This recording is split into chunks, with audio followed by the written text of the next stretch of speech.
এই ভিডিওতে ক্লাস 7 এর স্বাধীনতার সুখ এই কবিতাটি এখানের মধ্যে আমি আলোচনা করছি, দেখে নাও। তো প্রথমে হচ্ছে স্বাধীনতার সুখ, এটা হচ্ছে কবিতার নাম, আর কবিতাটি লিখেছেন রঙ্গলাল বন্দ্যোপাধ্যায়। এবার হচ্ছে এখানে দেখো স্বাধীনতার সুখ। এবার স্বাধীনতার সুখ যে রয়েছে, সুখ মানে আমরা বুঝি, সুখ মানে হচ্ছে যখন যা পাইছি তাই নিয়েই আমরা উপভোগ করতে পারছি, সেটা হচ্ছে একটি সুখ। বা সুখ হচ্ছে কি, যেটা শান্তিতে বসবাস করতে পারছি, সেটা হচ্ছে একটা সুখ। তো এখানে হচ্ছে স্বাধীনতাটা কথাটা বুঝতে হলে প্রথমে এটা দেখো, এটি হচ্ছে একটি খাঁচা, আর খাঁচার মধ্যে কিছু রয়েছে পাখি, যেগুলো হচ্ছে তারা কি রয়েছে, তারা হচ্ছে পরাধীন রয়েছে। ধরে নাও আমরা তাদেরকে এখানে বন্দি করে রেখেছি। তো তাদেরকে যখন সময় আমরা এখানে বন্দি করে রেখেছি তখন সময় হচ্ছে তারা যেটা খুশি সেটা চলে যেতে পারবে না। আমরা যদি তাদেরকে ছেড়ে দিই তাহলেই তারা একমাত্র স্বাধীন হলো এবং তারা ঘুরে ফিরে বেড়াতে পারবে, যা চাইবে তা খেতে পাইবে। কিন্তু এখানে হচ্ছে তাদেরকে আমরা যা দেবো তা তাদের খেতে হবে, এবং হচ্ছে আমরা যখন সময় এটাকে একদিক থেকে অন্যদিকে নেব তখন সময় তারা যেতে পারবে। তো এটা হচ্ছে কি, এটা হচ্ছে পরাধীন, এটা হচ্ছে আমাদের অধীনে তারা চলছে। তো এটা হচ্ছে এখানের মধ্যে তারা রয়েছে পরাধীন। তো এটা তারা স্বাধীন নয়, আমরা যদি তাদেরকে ছেড়ে দিই তাহলে হচ্ছে তারা স্বাধীনভাবে বাঁচতে পারলো। তো এটাই হচ্ছে স্বাধীনতা, যদি আমরা তাদেরকে ছেড়ে দিই তাহলে হচ্ছে তাদের এটা স্বাধীনতা পেল। তো এখানে দেখতে পাচ্ছ এরা বন্দি রয়েছে, এখানের মধ্যে প্রথমে হচ্ছে একটি খাঁচার মধ্যে পাখি রয়েছে, এখানের মধ্যে হচ্ছে দুজন লোক দেখতে পাচ্ছ, যারা এখানের মধ্যে একটি খাঁচা বলতে পারো বা জেলে বন্দি বলতে পারো। তো তারা হচ্ছে কি, তারা পরাধীন রয়েছে। স্বাধীন হচ্ছে কি, স্বাধীন হচ্ছে এই যে পাখিটা এখান থেকে চলে যাচ্ছে, সে হচ্ছে কি স্বাধীন রয়েছে। তো এই দেখো এটা হচ্ছে তারা যেটা খুশি সেটা চলে যেতে পারছে। তো তারা হচ্ছে কি রয়েছে, স্বাধীন রয়েছে। এইদিকে হচ্ছে একটি ছেলে এখানে দাঁড়িয়ে রয়েছে, দেখতে পাচ্ছ, সে হচ্ছে কি, সে স্বাধীন রয়েছে। তারপর হচ্ছে এখানে রয়েছে রচনা সূত্র, এটা হচ্ছে স্বাধীনতার সুখ কবিতাটি রঙ্গলাল বন্দ্যোপাধ্যায় পদ্মিনী উপাখ্যান এর বিশেষ অংশ অবলম্বনে সংকলিত।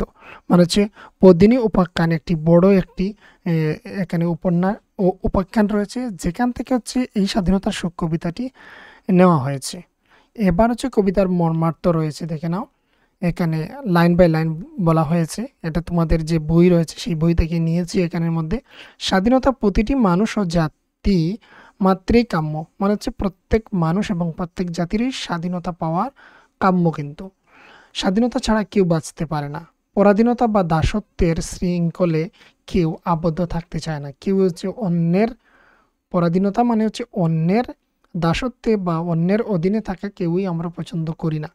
কোটি কোটি বছর অর্থাৎ অনন্তকাল ধরে পরাধীন থাকা তো নরকতুল্য। এখানে বলা হয়েছে এই কথাটাই যে অনন্তকাল সারা জীবন ধরে বা হচ্ছে কোটি কোটি বছর ধরে যদি আমরা অন্যের অধীনে থাকি সেটা হচ্ছে নরকের সমান। আর নরক কি জিনিস সেটা একটু পরেই এখানের মধ্যে ছবির মাধ্যমে তোমরা দেখতে পারবে।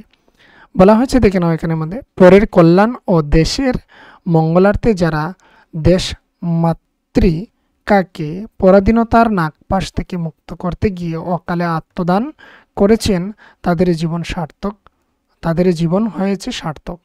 তো এখানের মধ্যে বলা হয়েছে যে এই দেশের জন্য যারা পরাধীনতার মানে হচ্ছে অন্যের অধীন থেকে দেশটাকে মুক্ত করতে গিয়ে যারা যারা আত্মদান করেছেন তাদের জীবন সার্থক হয়েছে। তো দেশকে অন্যের অধীন থেকে বাঁচানো সেটাও আমি পরবর্তীতে বলছি, দেখে নাও। এখানে রয়েছে দেশের স্বাধীনতার জন্য দেশহিতের শিরা কতই না নির্যাতন পীড়িতন সহ্য করেছেন। তো দেশের এই দেশের লোকজন হচ্ছে অন্যের অন্যের দ্বারা নির্যাতিত হয়েছেন, নিপীড়িত হয়েছেন, সেটা কিন্তু সহ্য করেছেন। এমনকি হাসি মুখে কতজন মৃত্যুবরণ পর্যন্ত করেছেন। তারপর রয়েছে কত নিষ্ঠুর ভাবেই না তাদেরকে হত্যা করা হয়েছে, অনেক নিষ্ঠুরভাবে তাদেরকে হত্যা করা হয়েছে, ফাঁসিতে ঝুলানো হয়েছে, আরও বিভিন্নভাবে গুলি করে মারা হয়েছে। তো ভয়ে তারা পালিয়ে যাননি। তারা যারা যারা এই দেশের জন্য সংগ্রাম করেছিলেন বা লড়াই করেছিলেন তারা হচ্ছে কেউই এই দেশ থেকে পালিয়ে যাননি। নিষ্ঠুর নিপীড়কদের সঙ্গে লড়াই করে হেলায় প্রাণ দিয়েছেন। তো যারা নিষ্ঠুর ছিল তাদের জন্যে বা তাদের সঙ্গে কিন্তু তাদের সঙ্গে লড়াই করে গিয়েছেন। যেসব দেশপ্রেমী সংগ্রামীদের জীবনের কীর্তি বিবরণ স্মরণ করে দেশাত্মবোধে সকলকে উদ্যত হতে হবে। এটাই বলেছেন কবি। কবি দেশের মঙ্গলের জন্য মৃত্যুবরণ করে স্বর্গসুখ লাভ করতে দেশবাসীকে আহ্বান করেছেন। মানুষ মরণশীল, তাই কোনো সৎ কাজে মৃত্যুবরণ তো কৃতিত্বেরই পরিচায়ক। এখানে এই যে কবিতাটি দেখেন, এই যে এখানের মধ্যে রয়েছে এই কবিতাটি, অর্থাৎ এই স্বাধীনতার সুখ যে কবিতাটি রয়েছে, এই কবিতাটি হচ্ছে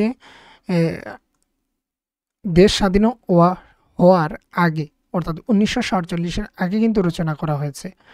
এটা এই দেশের স্বাধীনতার জন্য যে দেশবাসীকে কবি আহ্বান জানিয়েছিলেন যে এসো সব ভাই, আমরা হচ্ছে কি দেশের জন্য প্রাণ দান করি এবং দেশকে সেই পরাধীনতার থেকে মুক্তি করি। তো সেটা এই কবিতার লাইনের মাধ্যমে পরবর্তীতে আমরা বুঝতে পারবো।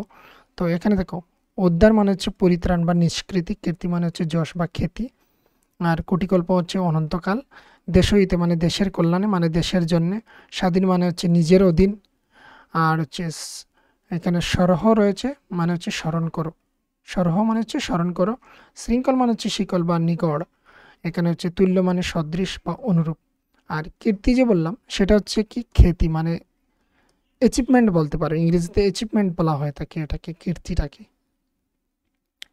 তো কুটিকল্প মানে হচ্ছে অনন্তকাল। এরপর দেখো এখানের মধ্যে রয়েছে, এখানে হচ্ছে এই হচ্ছে আমাদের ভারতবর্ষ, এটা হচ্ছে পৃথিবীর মানচিত্র, আর এটা হচ্ছে আমাদের ভারতবর্ষ। তো এখানটা হলো ইংল্যান্ড, যেখানে আমরা ব্রিটিশ বলে থাকি। তো সেখান থেকে কিছু লোক এই দিকে তারা হচ্ছে বিজনেস করার জন্যে বা ব্যবসার জন্যে তারা প্রথমে এসেছিল আমাদের এই ভারতবর্ষে, আমাদের এই ভারতবর্ষে সমুদ্রপথে এইভাবে এসেছিল। তো তখন যখন সময় প্রথম এসেছিল তখন সময় হচ্ছে এই দিকে এসেছিল, সুরাটে এসেছিল।